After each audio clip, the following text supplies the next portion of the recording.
All right, you have the floor. Good morning. Good morning, Your Honors. May it please the Court, my name is Whitney Horick, and I represent the appellant Nashville Center for Rehabilitation and Healing. In this appeal, I'd like to reserve 3 minutes for rebuttal. 3 minutes, yes. Thank you, Your Honor. This appeal concerns whether the common knowledge exception to the filing of a certificate of good faith in a healthcare liability action applies in this case under the set of facts we have here today. In this case, the complaint was filed without the service of pre-suit notice or the filing of a certificate of good faith. It concerned a fault that occurred by a resident at a skilled nursing facility. The trial court, or in response to the complaint, defendant filed a motion to dismiss, and the trial court ruled based on the briefs. The trial court held that this was a healthcare liability action, and therefore pre-suit notice should have been served prior to filing the complaint, but that the common knowledge exception applied, and therefore plaintiff was not required to file the certificate of good faith, and the case was dismissed without prejudice. The appellants are asking this court to reverse the trial court's decision and hold that the common knowledge exception did not apply under these set of facts, and that the certificate of good faith was required to be filed under Tennessee Code Annotated 2926-122 and subject to dismissal with prejudice pursuant to 2926-122C. It is the appellant's position that none of the elements of Tennessee Code Annotated 2926-115 can be proven based on the common knowledge of a layperson. Now, this court is limited to the facts alleged in the complaint because this was a motion to dismiss. And in the complaint, plaintiff alleged that Ms. Mears was a full-time resident of Nashville Center. The plaintiff alleged that the policy of the facility required that a shower chair be used during the shower. Plaintiff alleged that an employee of the facility assisted Ms. Mears to the shower and went behind the privacy curtain in order to give her privacy during her shower. The plaintiff alleges that the shower chair was defective and the locks on the wheels were not working, and the shower chair rolled and she fell, landing on the floor of the shower, injuring her back and buttocks. Plaintiff claims damages for health care expenses, including past and future, as well as permanent impairment, among other damages. The sole issue for this court is to determine whether the facts of this case, based on the allegations in the complaint, require the opinion of experts, or whether the determinations related to standard of care, causation, and damages are within the common knowledge of a layperson. In Jackson v. Burrell, the Tennessee Supreme Court in 2020 discussed the issue of the common knowledge exception as it relates to the standard of care. And in that case, the court stated that the courts must consider whether the conduct at issue involved the exercise of medical judgment or skill. In other words, whether the alleged negligent conduct involved technical or medical judgment, knowledge of a medical procedure, or the patient's medical condition, or whether alleged negligent conduct involved medical decision-making. Counsel, isn't the allegation in this case essentially one that this chair just was broken, and not really that it's not an issue of how should you put a patient into a chair or how do you oversee a patient in a chair, and it's just an allegation that the chair itself was broke, much like the stool was broke at the x-ray machine case that we have. What's the difference here? Yes, Your Honor, that is how plaintiff has pled the case, and respectfully, appellants contend that it's an attempt to plead around the requirements of the Healthcare Liability Act. This case is different, and if you look at paragraph 10 of the complaint, plaintiff alleged that defendant failed to take reasonable precautions to ensure the safety of plaintiff and the other residents on the premises. And that's the key paragraph in the appellant's contention, is that shows that it is not just about a defective shower chair. Plaintiff didn't allege that we failed to provide a stable shower chair. Plaintiff alleged that we failed to take reasonable precaution, and reasonable precautions in a nursing home is different than it would be in a hospital. There are different precautions, and it goes into what were Ms. Mears' medical conditions and what could they have done to help to prevent or intervene in her risk of falling. That is the difference because of the level of care she was under at the nursing home. She was a full-time resident, therefore she obviously had medical conditions or she would not have been there.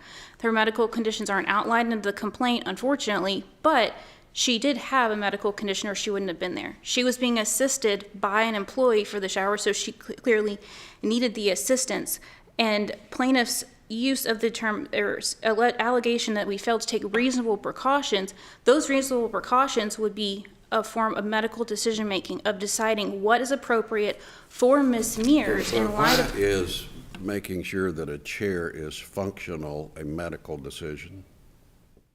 Your Honor, I would in the appellant's position is that it is not simply about the chair, and I know plaintiff would like the court to... Well, you're arguing that it's not, but I'm saying, as Judge Usman just said, the claim here is that your client provided a faulty chair for this person to sit on.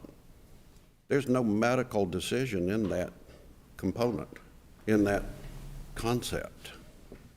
Your Honor, yes, and in this case, you must take the allegations of a faulty or defective chair and providing, and it can be construed similar to Osunday, the unstable stool. However, the complaint goes on to state that we didn't provide reasonable precautions. And a reasonable precaution could be a failure to mop a wet floor. There's no medical decision there. But if a patient is walking down the hall and slips on a wet floor, I would sue that the facility failed to take the necessary precautions to mop the floor or to see that it wasn't wet. That's not a medical decision. Having a chair that isn't dangerous is not a medical decision. Respectfully, Your Honor, we take the position that the reasonable precaution is what assistance Ms. Mears needed. Should the employee have been in the room with her? Should the employee have stayed within the area of the shower in order to provide her additional assistance? And that's a different claim. Plaintiff would have the court believe that it is a different claim, but this is more than... They're making me believe that.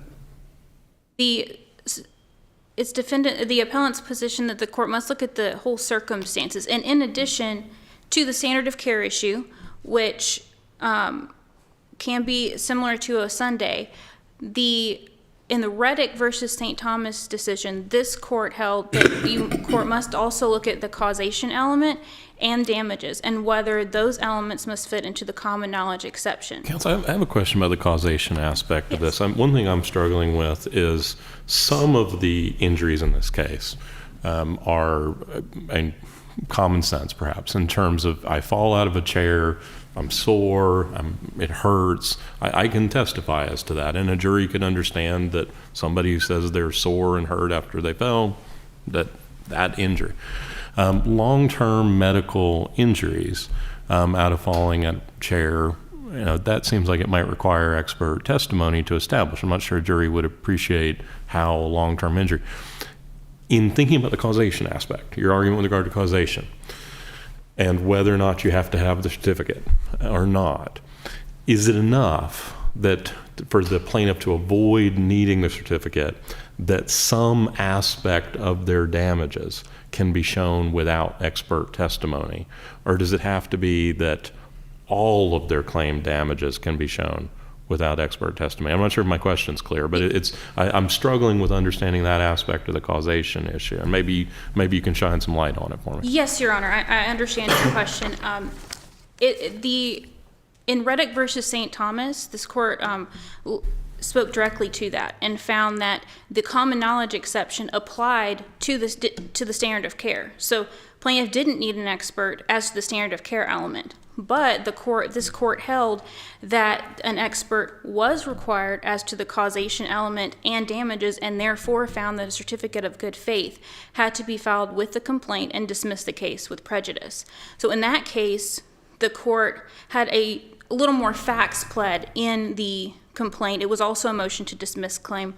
And in that case, the patient at a hospital had been using a bedside commode, and the precaution alleged in the complaint was that it should have been within arm's reach of the bed, and it wasn't, and the staff member who was right next to her didn't prevent her fall. And so but the court held that because she had a history of falls, that an expert was needed to determine whether these injuries were related to this fall or a previous fall. Now, We don't have as many facts as that in the complaint, but as I stated, Ms. Mears clearly had medical conditions or she wouldn't have been at our building. And she's bringing this case in her own name, therefore it wasn't a dementia issue. We can presume that because she's clearly competent to bring this lawsuit. So we believe that an expert is needed to, as you stated, determine causation, because a back and buttocks injury, those are...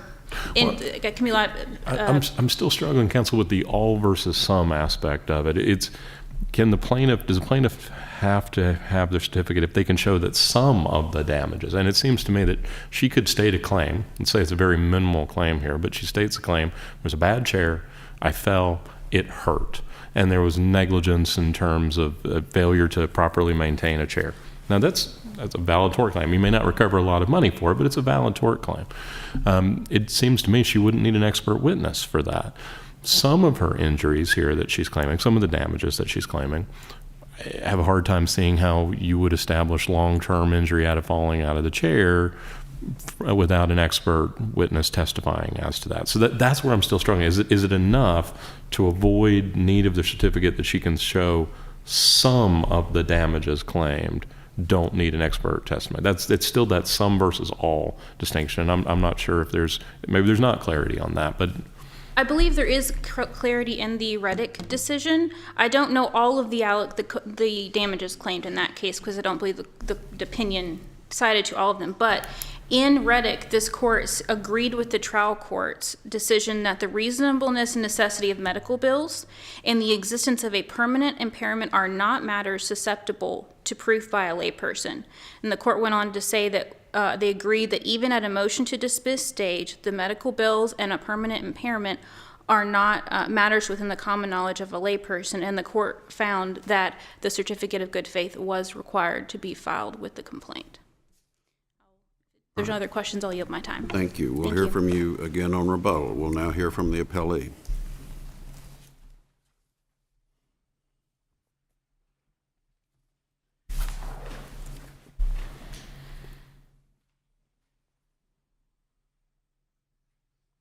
Mr. Stanfield, good to see you again. Honor, good morning. Good to see you. May it please the court, Chad Stanfield, the Nashville Bar, here from Miss Linda Mears, the plaintiff appellee. I want to address a couple things that counsel said first. Concerning the case of Jackson versus Burrell, this case dealt with a massage therapist that sexually assaulted a patient or a client. And this is where the court laid out the things about the different aspects of damages concerning decision making. All right, I did want to point out at that case that the counsel was relying on. The ultimate result in this case was that an expert was not needed. So this was a massage therapist that decided to sexually assault a client or a patient. Obviously, the standard of care, I mean, I think, again, common sense, common knowledge. A masseuse cannot sexually assault a patient. I think anybody would know that's improper. So what she relies on in that case is correct, the factors. But again, it didn't apply to the Jackson Burrell case. So that's a good example of the common knowledge exception. Now, going back to this reasonable precautions language in the complaint, that is super broad. I mean, Judge Clement was right. They could be mopping a floor. You could also be going and checking all the equipment normally in a facility. Let's check the shower chairs. Do they work? Are they old? Will the wheels lock? That could be checking the commodes, the physical modes in the restroom. Are the seats on properly? Are they broken? That's anything. So that doesn't have to be medical. It could be, but it doesn't have to be. All right, I also want to address what counsel ended up with on the Riddick case about causation. Now, I didn't hear the word, I don't think, come up, proximate causation. Of course, as we know, there's elements to tort damages. We have to have causation and then cause in fact, or proximate cause. Now, the Riddick case was a case where a lady was in the hospital because she'd been falling for a few days before admittance, and that's the reason she's admitted, dizziness and falling. Okay? So she's in bed. There's an order from, I assume, the doctor or a head nurse that the porta potty should be this close to the bed. The porta potty wasn't that close to the bed. So the patient, Ms. Riddick, uses the porta potty. The hospital assistant helps her back and she falls. Well, the issue there was, did the fall at the hospital cause her injury, or did the fall at home a few days before cause the injury? That's the reason medical proof, a good faith certificate had to be filed with a complaint, because who knows what caused the injury? The court held in that case, and that was the Davidson County, I think, Second Circuit case, that common knowledge exception applies to whether the commode should have been closer. Counsel, I wonder if you could, same question I was asking opposing counsel, help me with this some versus all. It seems that there are aspects of the damages here that are asserted that are not something that necessarily would be within the common knowledge of a citizen. There are other aspects that she could say, or that Linda Mears could say, I fell, it hurt, my back hurt, my side hurt, whatever hurt, where that would be within the common knowledge of a citizen. In terms of thinking about the certificate, does it have to be, is it enough to avoid the certificate that some aspect of the damages can be shown causally without expert testimony, or does it have to be all of the damages claimed can be shown without expert testimony? The way I understand Tennessee law, it's some. Because like in the, going back to the case that was discussed also, the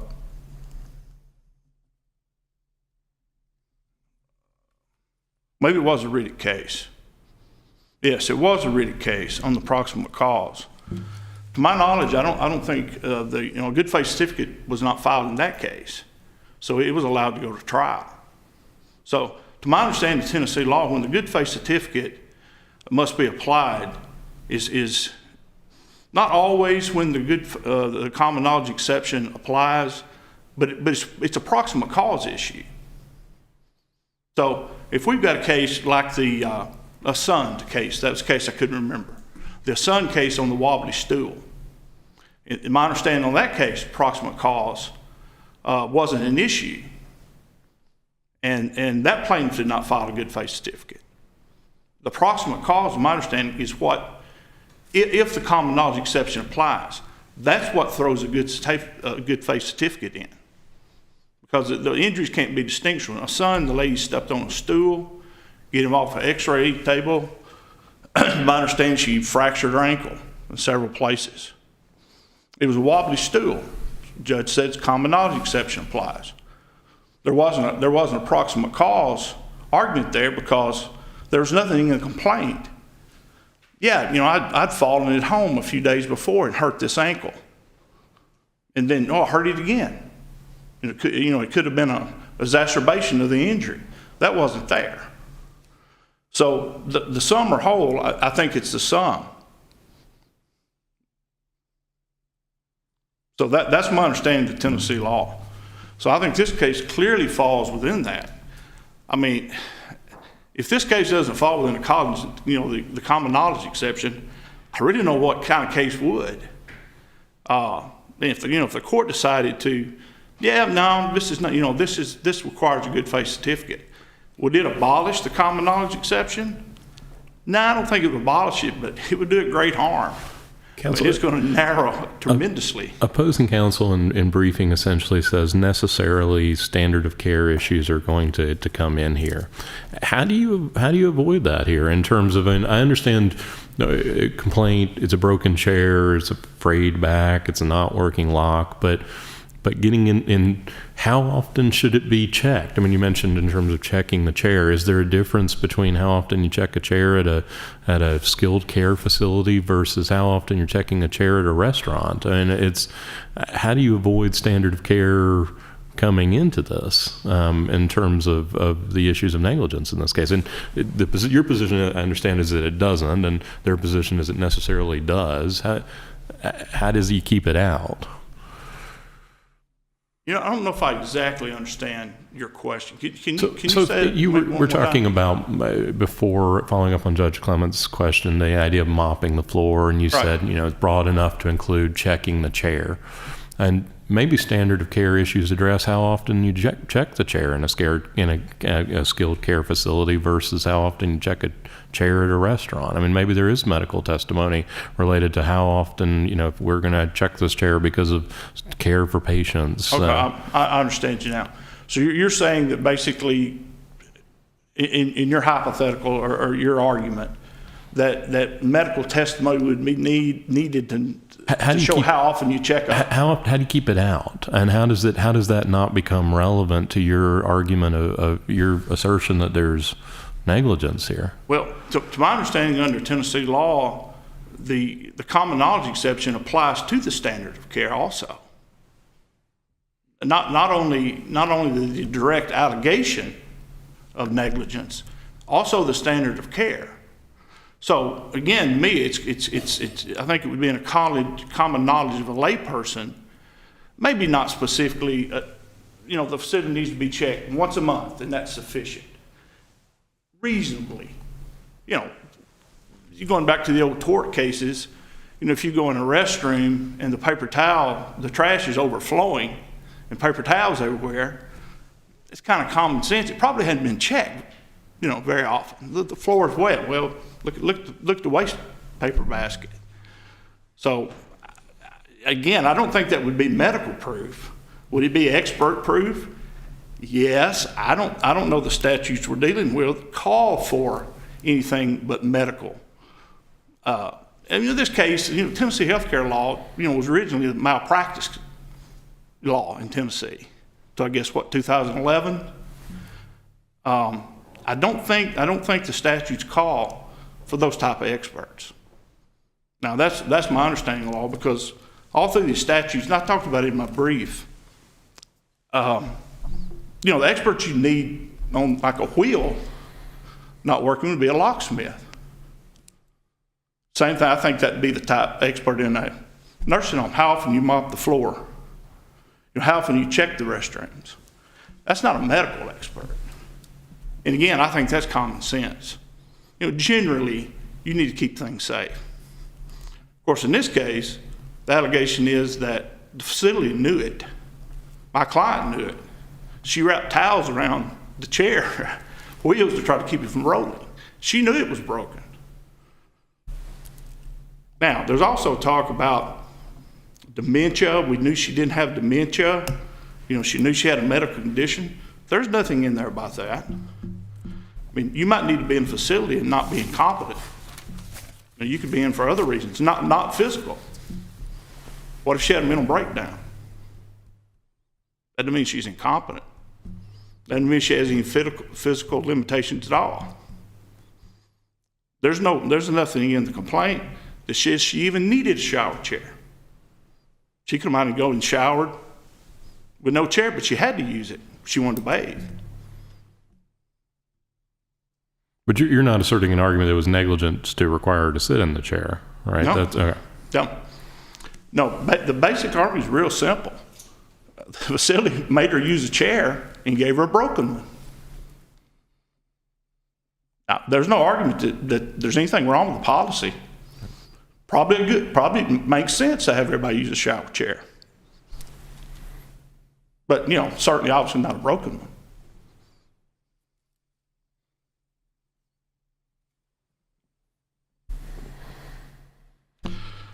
I've talked about proximate cause, but I also cited the Riddick case.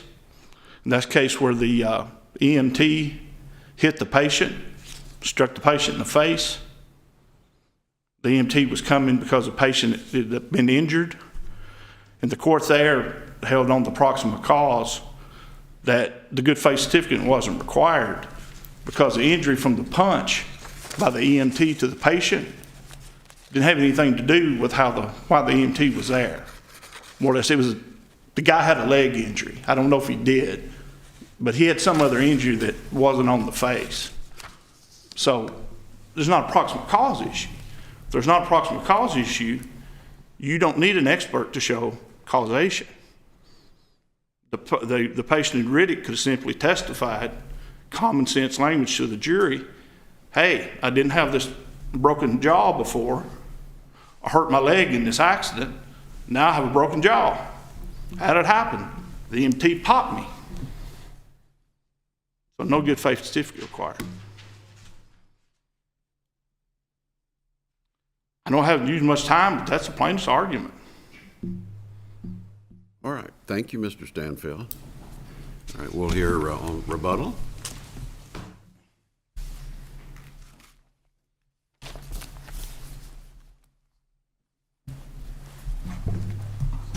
Your Honor, I first want to go back, Judge Usman, to your question about the permanent impairment. I wanted to make clear that in the complaint, plaintiff does allege the claim for permanent impairment and medical expenses, and the Reddick case is clear that those matters are not within the common knowledge of a layperson. And I did go back to the opinion, and it does state that plaintiff suffered medical expenses, endured great pain and suffering, and permanent impairment. I don't know if any other damages were alleged in the complaint, but that is what is in the opinion, and the court focused on the medical bills and the permanent impairment issues, and that went into the court's analysis that the certificate of good faith was required. Now, opposing counsel brought up causation versus proximate causation. I was referring to proximate causation. I just want to make that clear to the court. And also, with the court rules that the common knowledge exception does not apply in this case, it's not going to abrogate the common knowledge exception. The common knowledge exception has been used for decades. It's usually, the fly in the milk or something left in the abdomen after surgery. That's normally when we have the common knowledge exception. That's historically what it's been used for. Since the Healthcare Liability Act was broadened, there have been not as blatant examples from the court, but there are many examples of the common knowledge exception applying, and I do not think the court's ruling that does not apply here would affect that doctrine. And Judge Usman, I think your question to opposing counsel kind of hit the nail on the head of how do you keep out the medical in this case. This is a skilled nursing facility. The question about how often does a shower chair need to be checked would likely need an expert that is a nurse or a physician who helps with prepare policies for the facility, who knows the regulations required for a skilled nursing facility and what is required of the facility in checking shower chairs, in providing assistance to Ms. Mears, and all of those aspects. So while plaintiff tries to narrowly plead this case and have this court look at it through a vacuum of, oh, this is just about a chair, it's a chair at a nursing home and a woman who was being assisted by a staff member at that time. So it's the appellant's position that it cannot... How do you distinguish that from the stool, though? It's a stool in a medical facility by an x-ray. And what's the difference between the chair and the stool? And we could, how often do you check the stool? How shaky can a shaky stool be? How do we distinguish the chair from the stool?